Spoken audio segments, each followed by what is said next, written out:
Assalamualaikum warahmatullahi wabarakatuh. Saya Siti Zafiratul Hanan, NIM 18043152.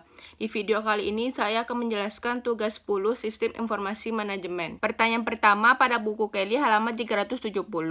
Bagaimana sistem manajemen hubungan pelanggan membantu organisasi mencapai keintiman pelanggan? Manajemen hubungan pelanggan kembali ke pemasaran pribadi, artinya daripada memasarkan ke banyak orang atau perusahaan, bisnis memasarkan ke setiap pelanggan secara individu. Dengan menggunakan pendekatan ini, bisnis dapat menggunakan informasi tentang setiap pelanggan, misalnya pembelian, kebutuhan, dan keinginan untuk membuat penawaran yang sangat individual yang kemungkinan besar diterima pelanggan. Artinya pendekatan CRM dirancang untuk mencapai keintiman pelanggan. Soal kedua, apa hubungan antara konsolidasi data dan sistem CRM? Konsolidasi data juga penting untuk upaya CRM organisasi. Sistem CRM organisasi harus mengelola data pelanggan secara efektif. Di masa lalu, data pelanggan disimpan dalam sistem terisolasi yang terletak di area fungsional yang berbeda di seluruh bisnis. Misalnya dalam database terpisah di Departemen Keuangan, Penjualan, Logistik, dan Pemasaran.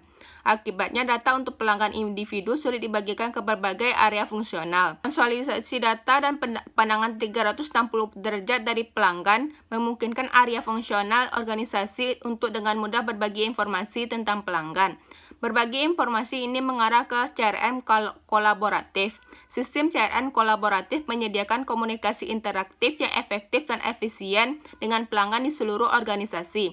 Artinya mereka mengintegrasikan komunikasi antara organisasi dan pelanggannya dalam semua aspek pemasaran dan penjualan. Soal ketiga, bedakan antara aplikasi CRM yang berhubungan dengan pelanggan dan aplikasi CRM yang menyentuh pelanggan. Aplikasi CRM yang berhubungan dengan pelanggan mencakup layanan dan dukungan pelanggan, otomatisasi tentang tenaga penjualan, pemasaran, dan manajemen kampanye. Aplikasi yang menyentuh pelanggan mencakup kemampuan pencarian dan perbandingan, informasi dan layanan teknis dan lainnya, produk dan layanan yang disesuaikan, halaman web yang dipersonalisasi, email dan tanggapan otomatis, dan program loyalitas. Pertanyaan keempat, jelaskan bagaimana pendekatan rantai pasokan dapat menjadi bagian dari strategi perusahaan secara keseluruhan. Rantai pasokan adalah komponen penting dari keseluruhan strategi banyak organisasi modern. Untuk memanfaatkan rantai pasokan secara efisien, bisnis harus terintegrasi erat dengan pemasok, mitra bisnis, distributor, dan pelanggannya. Komponen penting dari integrasi ini adalah penggunaan sistem informasi untuk memfasilitasi pertukaran informasi di antara para peserta dan dalam rantai pasokan. Pertanyaan selanjutnya, jelaskan peran penting yang dimainkan sistem informasi dalam mendukung strategi rantai pasokan. Teknologi informasi mendukung operasional secara internal dan kolaborasi antar perusahaan dalam rantai pasokan. Dengan menggunakan jaringan data kecepatan tinggi dan dengan database, perusahaan dapat melakukan sharing data untuk mengelola rantai pasokan secara keseluruhan dan mengelola dirinya sendiri dalam kedudukannya sebagai bagian dari rantai pasokan. Selanjutnya, pertanyaan pada buku Balzan halaman 650. Pertanyaan pertama, apa 5 aktivitas utama dalam rantai pasokan? 5 aktivitas utamanya adalah dalam rantai pasokan adalah plan, source, make, deliver, dan return. Pertanyaan kedua, apa yang dimaksud dengan bullwhip effect dan bagaimana pengaruhnya terhadap rantai pasokan dan profitabilitas perusahaan? Efek bullwhip adalah masalah inventaris yang terjadi ketika perusahaan tidak memiliki visi yang jelas tentang seluruh rantai pasokannya. Efek bullwhip terjadi ketika informasi permintaan produk yang terdistorsi mengalir dari satu mitra ke mitra lainnya di seluruh rantai pasokan. Dampak pada rantai pasokan adalah kesalahan informasi mengenai sedikit peningkatan permintaan untuk suatu produk dapat menyebabkan anggota yang berbeda dalam rantai pasokan menimbun persediaan. Perubahan ini terjadi di seluruh rantai pasokan, memperbesar masalah dan menciptakan persediaan dan biaya berlebih. Dampak pada profitabilitas adalah hilangnya profitabilitas. Pertanyaan ketiga, apa perbedaan antara CRM operasional dan CRM analitis?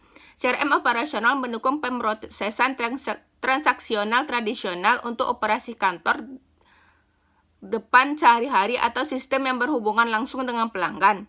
CRM analitis mendukung operasi back office dan analisis strategis dan mencakup semua sistem yang tidak berhubungan langsung dengan pelanggan. Selanjutnya, pertanyaan kasus pada buku Balzan. Jelaskan keuntungan yang diberikan untuk Yusip oleh sistem Sugar CRM. Sugar CRM memungkinkan Yusip memproses pelanggan baru secara efisien, mengelola ratusan akun berbeda menggunakan satu antarmuka, memberikan pengalaman pelanggan yang unggul, dan mendukung pertumbuhan perusahaan yang cepat. Sistem baru ini juga memungkinkan setiap area bisnis Yusip meningkatkan kecepatan dan produktivitasnya.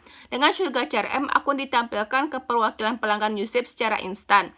Pelaporan perusahaan juga lebih efisien dan efektif, menghemat 6 hingga 8 jam per minggu per karyawan. Selain itu, beban kerja grup analitik telah berkurang secara substansial. Pertanyaan kedua, menjelaskan kebutuhan bisnis Yusip yang mengarah pada keputusan perusahaan untuk menerapkan sistem CRM.